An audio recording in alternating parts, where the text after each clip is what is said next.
Se va a hablar de productividad, de sostenibilidad e innovación en el próximo seminario del 20º aniversario de Axoja, la cadena de la soja.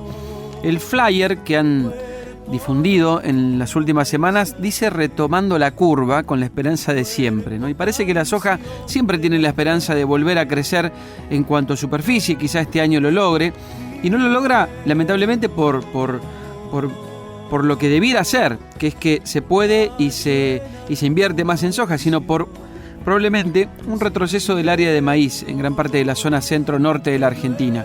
Pero claro, las posibilidades existen, la Argentina tiene muchísimo para crecer si se dan las condiciones, y agrego este punto, ¿no? Si se dan las condiciones, porque realmente la Argentina se ha quedado en el tiempo en cuanto a la evolución de la cadena de la soja. Acá hay mucho para trabajar desde el ámbito gubernamental, porque si se empiezan a modificar algunas variables que necesita la cadena de la soja está lista siempre para crecer. Estoy seguro que estoy anticipando algo de lo que se va a hablar en el próximo congreso, que va a ser el 19, allí en la Bolsa de Comercio de Rosario, como es habitual. Ricardo Bergman es vicepresidente de Axoja y está en comunicación con nosotros. Ricardo, ¿cómo estás? Daniel Aprile te saluda aquí en Palabra de Campo. Hola Daniel, ¿cómo te va? Un gusto, buen día y un saludo caluroso para toda tu audiencia. Muchas gracias. Y la verdad es que vos tendrías que ser orador porque ya has sintetizado mucho lo que vamos a hablar. Así que estás bien preparado para ser orador del seminario. No, hay mucha gente y muy buena preparada ahí para estar el 19. Nosotros vamos a tratar de también darnos una vuelta con el equipo de Palabra de Campo, pero lo cierto es que la cadena de la soja tiene una enorme cantidad de desafíos. Todos esos desafíos pasan primero porque el gobierno termine de convencer o termine de tomar definiciones que tienen que ver con la rentabilidad concretamente, Ricardo. Mira, en cierta medida es así, o sea, si vos tenés una cadena o un cultivo o un producto que ha pasado durante 20, 25 años, donde en cierta medida fue la fuente de financiamiento para todo una serie de sistema político que realmente no habrá tenido sus razones, pero realmente ha sido una carga tributaria muy alta para el cultivo, el incentivo para incrementar superficie o rendimiento se pierde. Claro. O sea, todo esto tiene que ser en un equilibrio donde cada uno produce y tiene su rentabilidad y con esa rentabilidad puede crecer. Las empresas funcionan así. Claro. Lo que ha sucedido con la soja, en cierta medida, es que se ha desincentivado la producción. ¿Por qué? Porque no es un producto rentable. Fíjate vos que en el caso de maíz, cuando hubo un gobierno que le sacó la pata a la presión tributaria, el maíz explotó. Igual que el trigo. También explotó. Y claro. El trigo también explotó. Claro. Lo mismo el girasol. Sí, sí. Entonces, ahí, en cambio, la soja no explotó, sigue sin explotar. Y dijiste muy bien en una comparación, y yo siempre lo repito, de que Brasil arrancamos en el año 2000 con la misma producción, casi la misma producción de soja. Hoy Brasil está estimando una producción de 173 millones de toneladas para la próxima campaña, y nosotros seguimos en 53, 55 millones de toneladas. Sí. Y con una capacidad instalada de la industria de 70, 75 millones. Entonces hay algo que no cierra. Sí. Hay algo que no termina de cerrar. Y creo que en gran medida, estoy convencido que en gran medida es porque nosotros no estamos en las mismas condiciones que un productor de Estados Unidos, Paraguay, Brasil, Uruguay mismo, que reciben un precio lleno. Y acá no recibimos un precio lleno. Entonces, entiendo que hoy el país está pasando por una crisis social enorme, pero bueno, es una historia que se tiene que terminar. Y esta historia, el gobierno actual dijo que se iba a terminar. Sí. Entonces, durante el transcurso, lo que sí, el productor ya no tiene tanto aliento como para poder, o sea, no tenemos tanto aliento dentro de la cadena como para seguir esperando. Claro, claro. Esta semana que se hizo el Congreso de Coninagro, Elbio Lausilica, que es el presidente, dijo, ya no podemos más, digamos, te lo resumo, el momento es ahora, en cuanto al pedido del gobierno. Bueno, y después lo escuché a Salvador Di Stéfano en un congreso de AFA también, que dijo que el gobierno podía haberle hasta ahora bajado unos puntitos de retenciones si hubiera querido a la soja. Sí. ¿Coincidís en eso? ¿Que podría haberse hecho algún tipo de rebaja y que le hubiera venido bárbaro a la soja seguro? Sí, yo creo que siempre hay espacio para todo, ¿viste? A ver, Daniel, vos pensás que si a mí me liberan de carga tributaria, inmediatamente yo ya me pongo a trabajar para producir más, para ponerle más tecnología al cultivo, para tener más rendimiento. O sea, lo que ocurre es que hoy es la ley de mínimos.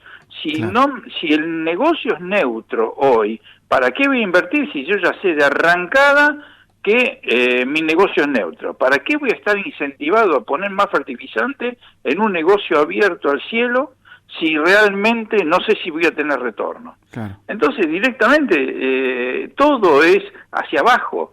Y vos pensás que ese hacia abajo significa menos plata para las comunidades, menos plata para las provincias, menos plata para el Estado, menos plata para todos, claro. Menos granos para la industria, menos granos para la exportación. Entonces, acá hay que sacarle el ejemplo que hablamos recién del maíz y del trigo. Vos le sacás la pata y explota. Claro. Entonces, a la soja le está pasando un poco eso.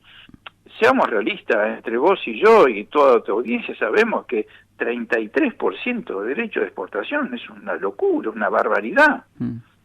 Entendemos, y vuelvo a decirte que entendemos que el país está pasando por una crisis, pero seamos realistas de que es imposible. Es como que si vos haces un auto y inmediatamente, solamente por exportar un auto, vos tenés que pagar el 33 más todos los impuestos que vienen detrás. Claro. Más todos los impuestos que vienen detrás. Sí, entonces, está claro que en un momento se hace impracticable el negocio.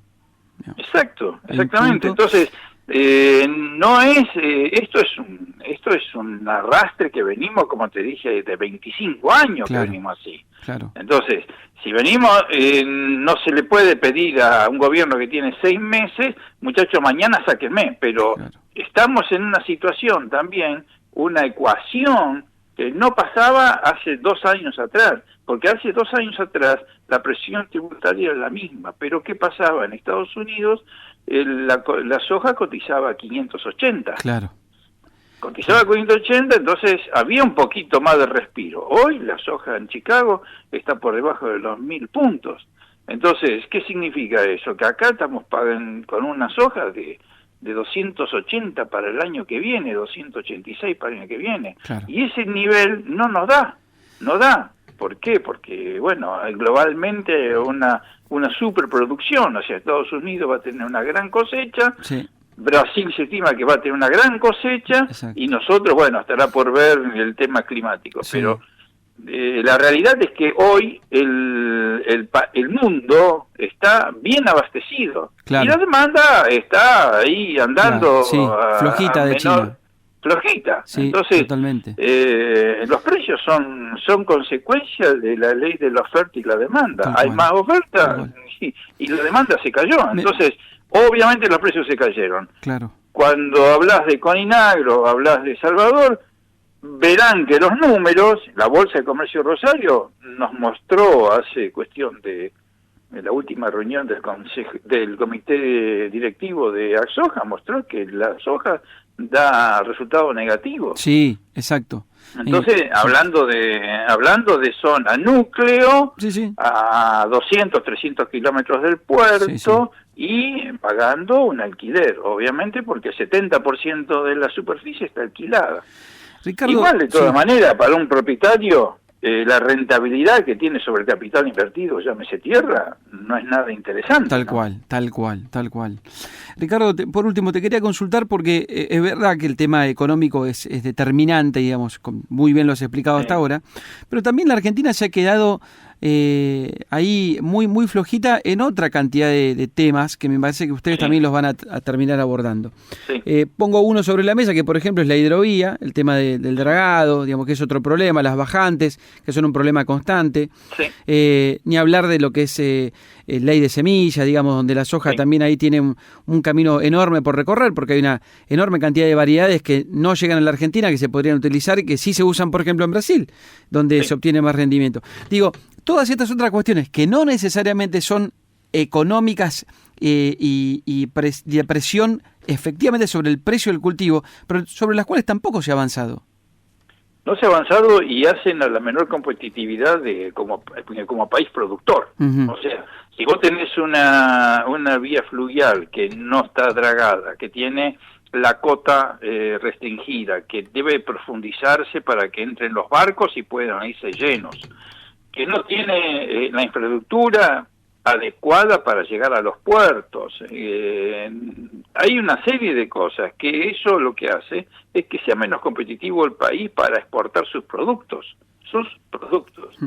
Si no tenemos rutas para traer, o las rutas están rotas, o los trenes únicamente el del norte, fíjate vos lo que fue la explosión del Belgrano, cuando le dieron un poco de mejora, explotó. Entonces, sí, hay muchas cosas por hacer que hacen a la competitividad como país productor de granos de soja y de subproductos, aceite y harina. Tal cual. Eso, sin lugar a duda, no está sobre no es una cosa económica sobre una presión tributaria, pero sí hacen a ser competitivo el país. Claro. Aparte, geográficamente, nosotros estamos muy lejos de los centros, de los lugares de consumo. Claro, de los lugares donde le vendemos.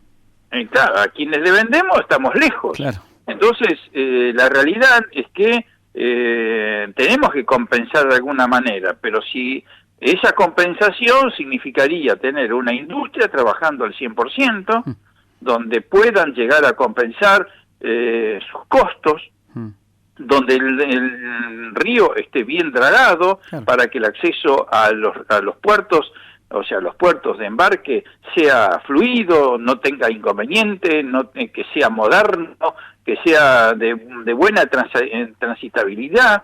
Entonces, todo lleva a la competitividad del país. Y tecnológicamente, en cuanto a lo que se refiere a semillas, hemos insistido, hemos llevado propuestas, hemos hecho reuniones de acuerdos para llegar definitivamente a una posibilidad de que los grandes industrias de la genética locales puedan tener su resarcimiento. O sea, obviamente que hay que reconocerle el poder, la propiedad intelectual al germoplasma.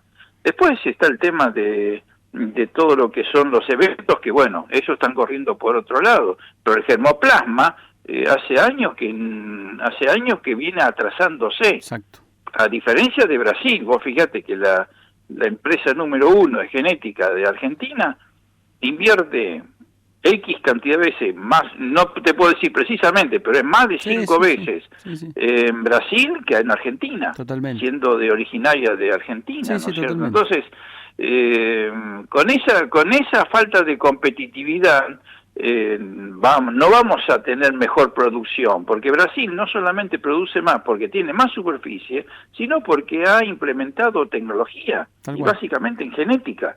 Entonces tiene rendimientos mejores que los nuestros. Sí, no hay mucho misterio, la verdad es no hay mucho misterio, no hay mucho misterio, hay que reconocerle a cada uno lo que trabajó y todo lo que hizo por el bien de un cultivo. El productor primario, darle lo que le corresponde, a la industria semillera, darle lo que le corresponde, al industrial, darle lo que le corresponde. Entonces, de esa manera, la cadena es exponencialmente creciente. Claro. Pero hay que darle las posibilidades a cada sector para que se desarrolle. Hicimos una buena introducción para ya el 19, cuando se realice el Congreso, este 20º Congreso de AgSoja, adentrarnos completamente en la profundidad del cultivo. Gracias, Ricardo, un placer conversar contigo. Igualmente, Daniel, y gracias por el espacio, y bueno, los esperamos para que compartan y con nosotros el cultivo de la soja, los desafíos, y con buenas expectativas. O sea, tenemos expectativas Seguro de que todo va a cambiar. Lo que queremos es insistir en cuáles son las pautas que habría que modificar. Ahí está. Un abrazo, Ricardo, gracias. Abrazo grande, Daniel, y saludo a tu audiencia. Igualmente. Ricardo Bergman es vicepresidente de AgSoja. Con él conversamos sobre este nuevo congreso que se va a realizar el próximo 19 de septiembre en la Bolsa de Comercio de Rosario. Sembramos buena información. Palabra de campo. Daniel Aprile en Radio 10.